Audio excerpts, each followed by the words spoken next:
दोस्तों नमस्कार। तो सबसे पहले मेरे YouTube चैनल कंपटीशन एकेडमी में आपका स्वागत है। तो दोस्तों आज बहुत अच्छा टॉपिक पढ़ने वाले हैं हम, जिसका नाम है भारत की नदियाँ। बहुत इम्पोर्टेंट टॉपिक है, इनमें से क्वेश्चन बहुत बनते हैं। तो आपको बताऊं मैं, भारत की नदियाँ होती हैं दो प्रकार की। एक तो जो हिमालय से बहती हैं, हिमालय जो पर्वत है उससे बहती हैं, और दूसरा प्रायद्वीप नदियां, जिनको मौसमी नदियां बोलते हैं। तो हिमालय की नदियां कौन सी हैं? हिमालय की नदियां हैं जो केवल हिमालय से बहती हों।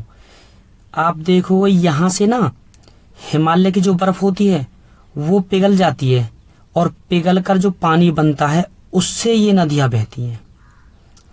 तो पहली हुई हिमालय की नदियां, जो हिमालय पे बर्फ होती हैं और झीलें होती हैं, वो पिघल कर और नदी के रूप में बहने लगती हैं भारत में, उन्हें बोलते हैं हिमालय की नदियां। अब हिमालय की नदियां होती कौन कौन सी हैं? तो दोस्तों हिमालय की नदियां होती हैं ये वाली, सिंधु, झेलम, चिनाब, जो केवल हिमालय पर्वत पर बर्फ पिघलने से ही बहती हैं, हिमालय से बहती हैं। ये तो हो गई हिमालय की नदियां। अब दूसरा बनता है प्रायद्वीप नदियां। प्रायद्वीप नदियां कौन सी होती हैं? यानी कि जो भारत है उसका जो नीचे वाला हिस्सा है, ये वाला, इसे बोलते हैं प्रायद्वीप। प्रायद्वीप क्यों बोलते हैं? क्योंकि ये द्वीपों से घिरा हुआ है। द्वीप का मतलब जो पानी से घिरा हुआ हो। आप कहोगे जी पानी से कैसे? तो देखो दोस्तों, यहां बंगाल की खाड़ी है, यहां अरब सागर है, और यहां पे नीचे हिंद महासागर है। तो कहने का मतलब यहां से और यहां तक पानी ही पानी है, इधर नीचे भी। तो इन्हें बोलते हैं प्रायद्वीप नदियां। और इनका दूसरा नाम पता है क्या है? मौसमी नदियां। इनको मौसमी नदियां बोलते हैं। कैसे? जब जब बारिश होती है तब तो यहां पे नदियां बहती हैं, जब बारिश होती है तब तो नदियां बहती हैं, और जब बारिश नहीं होती तो ये नहीं बहती। तो इसलिए इनको क्या बोलते हैं? इनको मौसमी नदियां बोलते हैं, क्योंकि बारिश के मौसम में ये बहती हैं, और जब बारिश बंद हो जाती है तो ये बहना बंद हो जाती हैं, सूख जाती हैं। तो कहने का मतलब दो तरह की नदियां होती हैं, हिमालय की नदियां और प्रायद्वीप नदियां। अब प्रायद्वीप नदियां कौन कौन सी होती हैं? ये वाली, महानदी, गोदावरी, कृष्णा, कावेरी, ये हिमालय की नदियां हैं। तो दोस्तों सबसे पहले पढ़ेंगे हम हिमालय की नदियों के बारे में। सिंधु, झेलम, चिनाब, व्यास, रावी, सरस्वती, इनके बारे में पढ़ेंगे सबसे पहले, एक एक करके। तो सबसे पहला है सिंधु नदी तंत्र, जो पढ़ेंगे। सिंधु नदी के बारे में पढ़ेंगे। जो सबसे पहला क्वेश्चन बनेगा वो बनेगा ये, सिंधु नदी कहां से निकलती है, किस स्थान से निकलती है? तो दोस्तों सिंधु नदी निकलती है मानसरोवर झील से। कहां से निकलती है? मानसरोवर झील से निकलती है। तिब्बत में है स्थान, तिब्बत में। और अगर प्रॉपरली स्थान पूछा जाए तो मानसरोवर झील के पास है चेमायुंगडुंग, चेमायुंगडुंग। तो यहां से निकलती है प्रॉपर। तो दोस्तों ये क्या होता है? मानसरोवर झील से बहती हुई जम्मू कश्मीर में होते हुए, पाकिस्तान में होते हुए अरब सागर में जाके गिर जाती हैं, ये वाली नदियां जो सिंधु नदी है। अब क्या होता है आपको एक एक करके बता रहा हूं मैं। सिंधु नदी ये जम्मू कश्मीर से होते हुए अरब सागर में गिरी, यहां पे एक अरब सागर है, इसमें जाके मिल जाती हैं। अब क्वेश्चन कौन सा बनता है? तो दोस्तों तो यहां पे एक शहर पड़ता है जिसका नाम है लेह। तो लेह शहर सिंधु नदी के दाएं तट पर पड़ता है। लेह शहर, क्वेश्चन बनता है ये कि लेह शहर कहां पर पड़ता है? सिंधु नदी के दाएं तट पर। और यहां से दोस्तों नदी निकलती हैं, 3 नदी निकलती हैं। तीनों के नाम ना बता के सिर्फ मैं एक नाम बताऊंगा जो पेपर में पूछा गया बहुत बार। श्योक नदी यहां से निकलती है, यहां से, और इसमें जाके मिल जाती है। तो जम्मू कश्मीर में इसकी सहायक नदी है श्योक। हैं 3 नदी, लेकिन श्योक नदी कहां से निकलती है? जम्मू कश्मीर से निकलकर इसमें जाके मिल जाती है। और यहां पे एक शहर और पड़ता है लद्दाख। लद्दाख, और लद्दाख जहां पर पड़ता है सिंधु नदी के किनारे, तो उस क्षेत्र को बोला जाता है लोइन क्षेत्र। क्या बोला जाता है? लोइन क्षेत्र। अब तुम कहो जी लोइन क्षेत्र क्यों? आपको बता दूं कि आप ट्रिक लगा सकते हो कि लद्दाख पे जो हमारे सिपाही खड़े हैं वो बिल्कुल अड़ के लोइन की तरह, शेर की तरह, चीता की तरह बिल्कुल अड़े हुए हैं वहां पे। तो लद्दाख वाले क्षेत्र को क्या कहा जाता है? लोइन क्षेत्र। कौन सी नदी निकलती है? श्योक। कौन सा शहर पड़ता है? लेह। और दोस्तों नेक्स्ट क्वेश्चन जो बनता है वो बनता है सिंधु नदी कौन कौन से राज्य से होकर गुजरती है?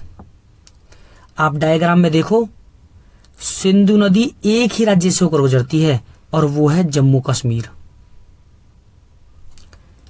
अगर मैं बात करूं देश की, तो 3 देशों से होकर निकलती है। यहां पे था तिब्बत, यहां पे ये भारत, और इसके बाद ये पाकिस्तान। तो सिंधु नदी 3 देशों से होकर गुजरती है, तिब्बत, भारत, पाकिस्तान। और राज्य की बात करूं तो एक ही राज्य है, वो है जम्मू कश्मीर। नेक्स्ट, सिंधु नदी की लंबाई कितनी है?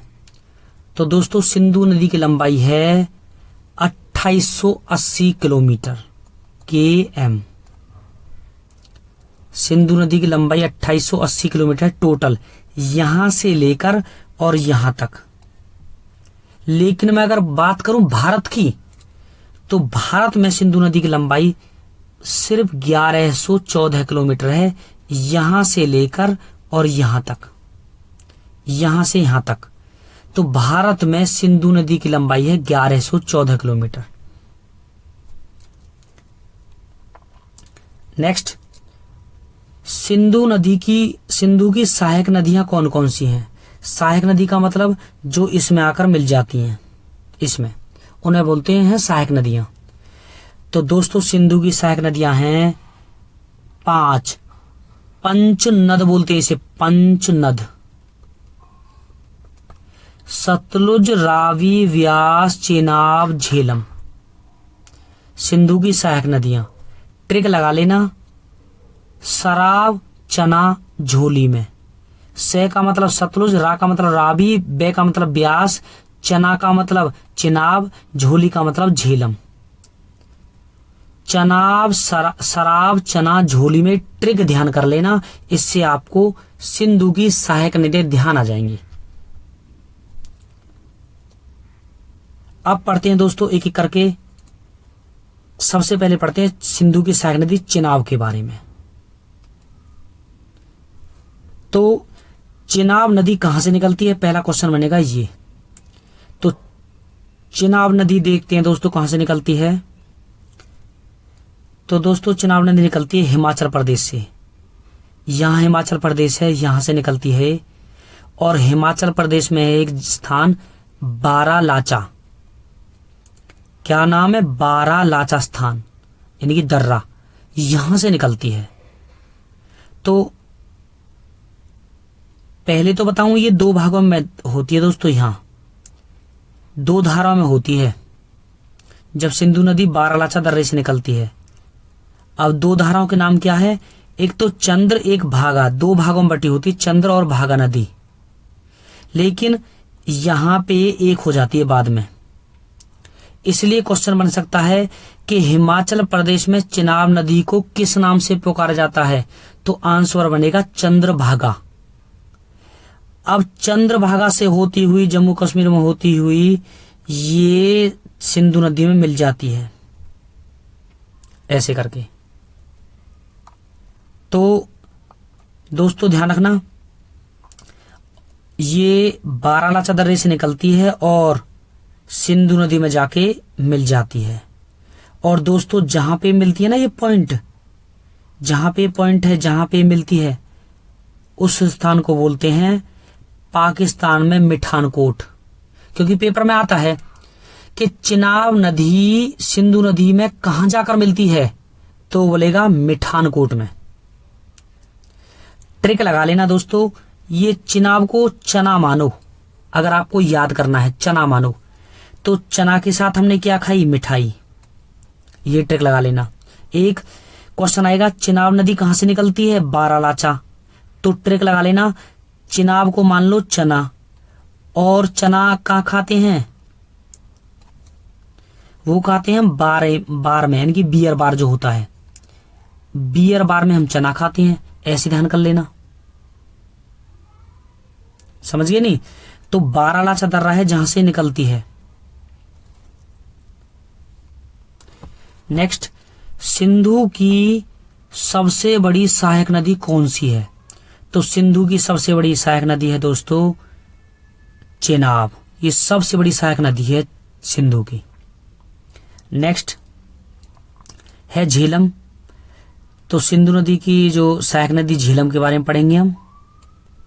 झेलम है। क्वेश्चन आता है झेलम नदी कहां से निकलती है, तो आपको बताऊं झेलम नदी निकलती है जम्मू कश्मीर में, एक जगह है बेरीनाग। क्या है, बेरीनाग। ट्रिक लगा लेना, झेलम मीन्स झेल रहे हैं किसको, अपने बैरियों को, शत्रुओं को। बेरीनाग को मान लेना बैरी, तो हमारे लोग किसको झेल रहे हैं, बैरियों को, जो हमारी बैरी हैं, जो हमारे दुश्मन हैं, उनको झेल रहे हैं। तो ऐसे कर लेना दोस्तों ध्यान। ये बेरीनाग से निकलती हुई और चिनाब में आके मिलती है, सिंधु नदी में नहीं, चिनाब में आके, चिनाब की सहायक नदी बनेगी। तो झेलम नदी बेरीनाग से निकलती है। ट्रिक वही लगा लेना, झेल क्या रहे हैं हम, बैर, दुश्मनों का। जम्मू कश्मीर में दुश्मन होते तो झेल को क्या रहे हैं, बैर, लोगों का बैर। तो यहां ध्यान कर लेना। नेक्स्ट क्वेश्चन बनता है श्रीनगर शहर कौन सी नदी के किनारे है, तो दोस्तों श्रीनगर यहां पे है जम्मू कश्मीर में, इसी किनारे पर ये बसा हुआ है श्रीनगर यहां पे। तो श्रीनगर झेलम नदी के किनारे शहर है। नेक्स्ट क्वेश्चन है, अब हम पढ़ेंगे रावी नदी के बारे में। रावी नदी कहां से निकलती है देखेंगे, तो रावी नदी निकलती है दोस्तों हिमाचल प्रदेश में रोहतांग दर्रे से, रोहतांग दर्रा। ट्रिक लगा लेना, रावी को मान लो रवि, नाम का लड़का रवि, और रोहतांग को मान लो रोहतास। ये ट्रिक हमेशा ध्यान आएगी। रवि का दोस्त कौन है, रोहतास, रोहतांग रोहतास, ऐसे याद कर लेना, रवि का दोस्त रोहतास। तो रवि कहां से निकलती है, रोहतांग दर्रे से, ये वाली, और कहां जाके मिल जाती है, चिनाब में। क्योंकि मैंने बताया था ना सबसे बड़ी सहायक नदी कौन सी है, चिनाब। तो दोस्तों ट्रिक से ही आपको आएगा, ये बताया था मैंने, झेल क्या रहे हैं हम, बेरीनाग से। चना कहाँ खाते हैं, बियर बार में, तो ये यानी कि बारालाचा, चिनाब नदी बारालाचा से निकलती है, तो ये ट्रिक लगा लेना। रवि का दोस्त कौन है, रोहतास, ऐसे ट्रिक लगा लेना। अब है सतलुज नदी। क्वेश्चन आएगा सतलुज नदी कहां से निकलती है, तो सतलुज नदी निकलती है तिब्बत में, एक है राकसताल, राकसताल या राक्षसताल ही बोलते हैं बहुत से, तिब्बत में राकसताल से निकलती है, और हिमाचल प्रदेश में होते हुए, पंजाब में होते हुए सतलुज में जाके मिल जाती है। लास्ट नदी है दोस्तों व्यास। व्यास नदी कहां से निकलती है, तो व्यास बताऊं हिमाचल प्रदेश में रोहतांग दर्रे से, रोहतांग दर्रे से यहां से निकलती है। तो ट्रिक मैंने बता रखी है आपको कि रोहतांग को रोहतास मान लो। व्यास जी जो कथा करते हैं ये वाले, इनका नाम रोहतास है, ये व्यास जी हैं, ट्रिक लगा लेना। और व्यास जी का नाम क्या है? रोहतास, जो हरि के भजन करते हैं। तो ये ट्रिक ध्यान आ जाएगी आपको। तो व्यास नदी कहां से निकलती है? रोहतांग दर्रे से। और कहां पे आके मिलती है? सतलुज नदी में आके मिलती है। देखो दोस्तों, नई बात पता चली एक आपको। रोहतांग सभी नदी किससे मिल रही है? चिनाब में। लेकिन जो व्यास नदी है वो कहां मिल रही है? सतलुज नदी में। और जहां ये मिलती है उसका नाम है, तो क्वेश्चन आएगा व्यास नदी किसकी सहायक नदी है? सतलुज की। किसकी है? सतलुज की। और जहां ये दोस्तों देखो, जहां ये मिलती है उसे बोलते हैं हरि के। और हरि के से ही एक नहर जा रही है जिसका नाम है इंदिरा गांधी नहर, जिसका नाम है इंदिरा गांधी नहर। यहां से इंदिरा गांधी नहर भारत की सबसे बड़ी नहर जो पंजाब से निकलती है, हरि के नामक स्थान से। तो ये भी ध्यान कर लेना। नेक्स्ट देखते हैं दोस्तों, भारत और पाकिस्तान के बीच विवादित नदी कौन सी है? तो भारत और पाकिस्तान के बीच यही नदी बहती है। तो विवादित नदी कौन सी हुई? सिंधु नदी।